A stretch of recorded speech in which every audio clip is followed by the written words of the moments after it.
let's do another Meanwhile on Snapchat. And this one is a very special Meanwhile on Snapchat. Now, I do say that every time, I am aware. But this time, it actually is a very special Meanwhile on Snapchat. Normally, I'd introduce every video and outroduce every video, whatever that word is, but this time I'm not going to do that. You're going to get 5 consciousness videos in a row talking about some pretty interesting stuff. But before we get into that, let's rather talk about something else, just so that you get the, widescreen stuff first. Can you control the universe around you? Big question. So we know that your body can impart a small amount of control in the story of life, because we will learn, or we have learned, that consciousness is almost like a way to pause time and see things from a different perspective. And what that means is you get to make choices. So in the moment, if you want to do something, you can do it, or if you want to do something else, you can do that. That's a small change or thing that you've imparted on the story of life, right? That is your body. We know that humans are made just like everything else is made by Mother Nature that is alive. So, in the very least, we are a part of whatever those other things are. But the question is, can you control them? So, as we've mentioned, in the physical universe, your body can do physical changes. The question is, can your consciousness do consciousness changes in whatever realm consciousness is actually in? Because we haven't quite figured that out yet. So let's say in the normal universe, your body can do something like push something over, and then that affects another human being. Maybe it spills on them or something. In your consciousness realm, can you, as a conscious being, affect the other consciousness side around you? And if you can affect them, can you control them? And if you were to control them, technically that would be a way to control this universe, because they are conscious beings and other alive creatures that do their own conscious thing. But if that conscious thing was being controlled by you, now I may have accidentally created a couple supervillains who are now realizing something that I'm not smart enough to get yet. But that's okay, right? Supervillains create superheroes, and you'll thank me later. Let's get into the real videos. 5 videos on consciousness. This is important stuff. It's going to be my kickoff to the consciousness series here on YouTube. So it's going to be good stuff. Why don't you watch it to the end? Hello, you're alive. Or at least you're trying to be, aren't you? But when it comes to life, we need to start defining things and understanding the basic principles. I know it's special, but there seems to be 2 things that are associated with life. There's Mother Nature, which creates the body that you're in and all of the other plants and animals on Earth. And then there's the river of consciousness, which dips us and creates our perspective of life. Now, tomorrow we're going to talk about the seer and the seen, the difference between the two and how the two exist together. This may come as a yin-yang symbol, how the dark and the light need each other to live, because you can't have light without darkness, and you can't have darkness without light. They outline each other. That's the seer and the seen tomorrow.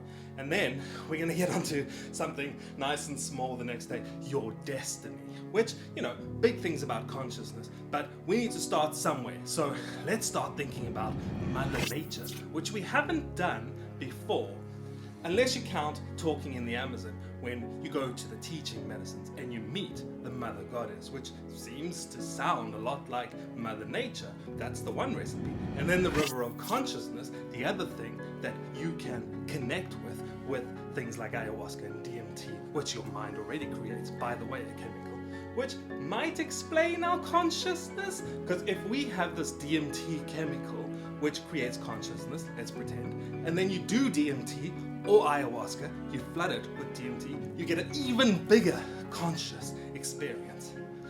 Interesting. We'll get into it. This is day 1. Good to see you. Hey, here's a trippy thing you can do. Go to a mirror and stand pretty close to it, and then look at one of your eyes, and then move your focus to the other eye in the mirror. You'll experience what is called in film editing a transition. So instead of you seeing your eyes move like you normally would if you're looking at something, you're going to be looking at one, and then it's going to be looking at the other before you notice what's happened. While you're in front of the mirror, let's talk about the seer and the seed. I'm going to ask you to imagine yourself in 2 different perspectives here. And the first one's going to be easy, and then the second one is going to be a little bit more tricky, but I think you're going to be able to do it, because I have faith in you as a human being and a conscious being. More on that later. The first perspective is the seer. So that means I want you to look at yourself and look at something else around you in the bathroom, or look at the taps. Do it as a conscious seeing being. That's what your consciousness most feels like, because the way consciousness works, it's as if this person is locked inside a dark room, but they have set up all these different senses so that they can see what's going on outside, and they can hear what's going on, and maybe they can taste what's going on or feel what's going on, because all of these senses are so super precise that him inside this dark room can have a look at what's going on in the outside, even though he's not technically there. That's what your consciousness is, as a seeing being. Okay, that's easy. The second one is the scene. I want you to look at yourself in the mirror, and I want you to be something in this world. Notice the things about yourself. Be a human being that you are looking at. So you're no longer focusing on the actual looking, you are actually seeing. These 2 things cannot work separately. The seer and the seed are locked together. It's like the yin-yang symbol. So the lightness and the darkness mix together in a perfect outline of each other. And even though it's not like they are fighting against each other, it's more like they are dancing with each other. If you do not have anything to look at, the person trying to look cannot see anything. And if there's nobody to look, the thing that needs to be seen will never be seen. You understand how they are connected? So Mother Nature has created everything that we see on this planet. And all life is conscious. We are a very special high version of consciousness because we can think about our own consciousness. It's the first time nature's been able to create some sort of creature that is aware of its own consciousness. It's pretty cool. And we are on the cusp of realizing what that means, because the story of life is a massive, massive story. Start of the universe all the way to the end of the universe. We somewhere near the beginning. It's a long time going still. But that story is constantly being written. And now, the river of consciousness and Mother Nature has somehow found a way to create a perspective inside that universe. You are that perspective. Your consciousness is that perspective. You are the seer. And now, everything that's been created in the universe, just in a non-stop story way up until this point, is paused because you, as a seer, can change things in the story of life. And that's what we're going to get onto tomorrow. Your destiny. How things will forever be changed once you awaken your mind and figure out what you are meant to do while you are alive. Good seeing you. Our minds work in a certain way. So when we talk about Mother Nature and the river of consciousness, we sort of distilled these things into concepts that our mind can understand. So Mother Nature may not be an actual goddess that is creating things, but that's just the way that we understand it. So let me give you an example. So if I tell you to keep the square root of 9 in your head and then add 1, what is that? You don't know. If I tell you to keep the number 3 in your head and then add 1, what is that you do know? It's just our mind processes things in a certain way. Let's speak more about Mother Nature before we get into your destiny today. Mother Nature has been trying things out and creating life on Earth and trying to figure out how to connect to the river of consciousness better. The thing that dips us and creates life on Earth. So Mother Nature has been creating things with pretty good intuition. If you take a horse, for instance, that thing plops out of its mom, it has to stand up and start running, else it dies. That's pretty impressive. Humans aren't like that. Mother Nature has tried an experiment with humans.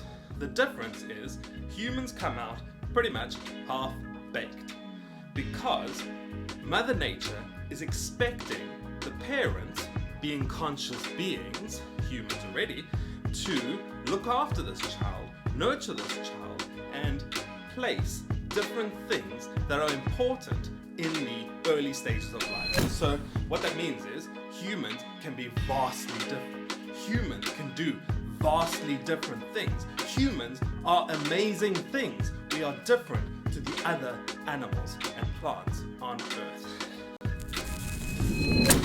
What comes with that is this kind of special consciousness where we can stop time, pause, look around, see the story of life happening around us and make changes and do things that will forever change the story of life around us. It's the most exciting thing ever, but that also means we are very lonely conscious beings because we are locked inside our own heads.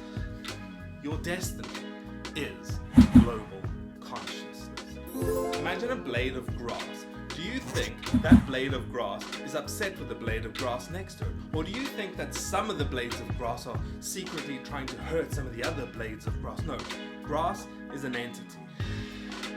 As humans are single conscious beings at the moment, and we can think of the outside and the enemies and other humans as different to us. But Mother Nature is just trying to create something that connects to the river of consciousness. The next step is when our individual consciousnesses or consciousness side, I still haven't decided which one I want to use, connect together in a global consciousness way, which is coming very soon. It requires us as humans to start going, maybe there's more to consciousness than we think, because of course there is. We just don't know what it is yet. No one's told us, but we are going to figure it out as a human race. That's our destiny. Tomorrow, we're going to talk about how we are going to do this, the flow state. See you then. I mean, good to see you. We have been talking about consciousness this week and it's gone pretty well. We got yesterday to your destiny. Well, not even just your destiny, all of our destinies as a human race. Consciousness is moving into the global consciousness age. Now, as a human race, we are still pretty new to the conscious awakening thing. You can think of it like real sleeping and awakening. When you're sleeping, you don't notice until you wake up and then you go, oh yeah, and you know that you were asleep. Conscious awakening is a similar thing. A lot of humans have been able to feel this already. Maybe you haven't yet, but it's something you can do. Meditation is one way to get there, but the point is, you need to take your consciousness and feel it in the moment that you are in now. That's important.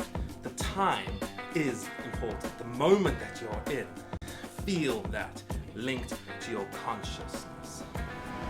This is conscious awakening. The more you think about this, the more you realize what you are and where you are. The flow state is a very special connection with Mother Nature. So, river of consciousness and global consciousness and conscious awakening are one thing, but Mother Nature has its own thing called the flow state. What that means is that whatever is happening is going along with the plan of the story of life. So most of nature will do this naturally. So unless there's some sort of disruption in the environment, nature is going to be following the flow state. And humans have been doing this in things like sport. You'll hear sportsmen speak about being in the zone or something along those lines. This is the same thing as what we're speaking about now.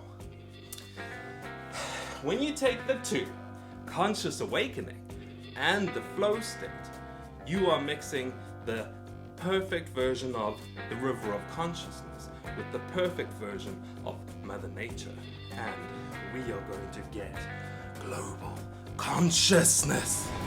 I don't know what I'm going to do tomorrow. I think I'll leave it as a surprise for you and me, because I haven't planned it yet, but it's getting freaking hot in this jumper. Good to see you though. This week we have started our serious consciousness exploration, and we've had some pretty interesting breakthroughs. So we've spoken about the river of consciousness and how us as humans are a very special version of consciousness that Mother Nature has managed to create over time. And all life on Earth is consciousness, but ours is the special type of consciousness. And we've learned that being this very special type of consciousness can be a lonely thing. It's like being in a control room where you have all this technology, you can see the outside and you can interact with it by pushing buttons, but you are still alone in that control room. I'll give you an example. You know how when people say, okay, close your eyes. Now, things could go two ways. Either they're going to play a trick on you, or they're going to do something cool that you need to have no visual clues of going into. That's what our consciousness is like. So I'm going to tell you something that is your responsibility as a conscious being, but it's going to feel like one of those situations. Your responsibility as a conscious being is conscious awakening. So it's a difficult thing to do because most of the time our brains are working on autopilot and we don't actually have conscious control over things. And that's normal. Our brains are pretty impressive and it's good that they do that. We can't keep up with everything that they are doing. Conscious awakening is the difference. It means knowing what you are and when you are. Those two things are very important. Being that conscious being in the moment you are in now. Now, remember we said yesterday that meditation can help, and you should try it if you haven't tried meditation. Don't even listen to all of the experts online. All meditation is taking your own thought process and being still with that. Whatever is happening inside your mind, do it in the current moment and just experience the current moment, whatever it is. That's what meditation is. And the reason that's going to help is because it's going to give you the when, now, the present moment. And the what, a conscious being. Together make conscious awakening. The more you start doing this and thinking about this, the more you're going to start realizing what you are and when you are. And as soon as enough humans decide to do this, we are going to start figuring out global consciousness, which is the thing that I've been banging on about forever now. But as soon as humans start mixing this melting pot of consciousness and start realizing that we are awake in this universe right now, we are going to start seeing global consciousness come to fruition. Next week, I expect videos to be a bit more silly because I have had a lot of serious talk for a while now. So that's cool. See you then. Okay, yowza, good stuff, right? Good stuff. This is an end screen, so there's going to be playlists up here and there's going to be a way to subscribe down here. I want you to either click one of those guys or one of these guys. Your choice. I'm not going to force it on you. I'm not going to do anything like that. So I'd love for you to subscribe and watch more of my videos. That would make me happy. But if you don't, I probably won't mind either. Good seeing you.